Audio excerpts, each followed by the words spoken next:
கட்டாயமாக work pressure கொஞ்சம் அதிகமாக இருக்கும். இல்லை இடம் விட்டு இடம் மாறி போயிடலாமா, இல்லை வேறு வேலையை மாற்றிட்டு போயிடலாமா, என்ன இது இந்த அளவுக்கு ப்ரெஷர் பண்ணுறாங்க நம்மளை, இந்த அளவுக்கு ரொம்ப டென்ஷன் ப்ரெஷர் கொஞ்சம் அதிகமாக இருக்கக்கூடிய ஒரு காலகட்டமாக இருக்கும்.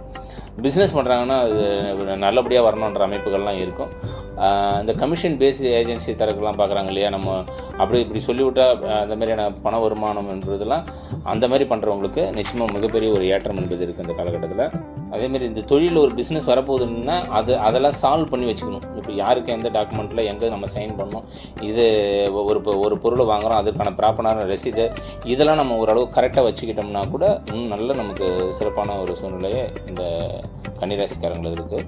இந்த கன்னிராசிக்காரங்க கணவன் மனைவி உறவு இருக்கு இல்லையா, அதில் ரொம்ப விட்டு கொடுத்து போகணும். ஹெல்த் வைஸ் ரொம்ப பார்த்துக்கணும். இல்லை மருத்துவ செலவுகள் வரலாம், இல்லை வெளியில் போய் ஒருத்தர் தங்கி வேலை பார்க்கணும், கொஞ்சம் இடையில கொஞ்சம் தூரமாக கிடைக்குது அப்படின்னா கொஞ்சம் பிரிஞ்சு போய் அங்கே தொழிலோ ஒரு பிஸ்னஸோ வைக்கிறதுக்கான சூழ்நிலைகள் இருந்துன்னா அந்த மாதிரியான வேலைகள் கொஞ்சம் நாள் பிரிஞ்சு இருக்கக்கூடிய சூழ்நிலை வருது, அது அமையுதுன்னா அதெல்லாம் ஏற்றுக்கிட்டு நம்ம கொஞ்சம் பிரிஞ்சு இருக்கக்கூடிய சூழ்நிலை இருக்குன்னா ஏற்றுக்கிட்டு இருக்கிறது ரொம்ப நல்லது. அந்த வகையில் நம்ம முயற்சி பண்ணலாம். முக்கியமாக கோவப்படுறது, டென்ஷன் ஆகிறது, இல்லை மன உளைச்சலுக்கு வர்றது அதெல்லாம் விட்டுட்டு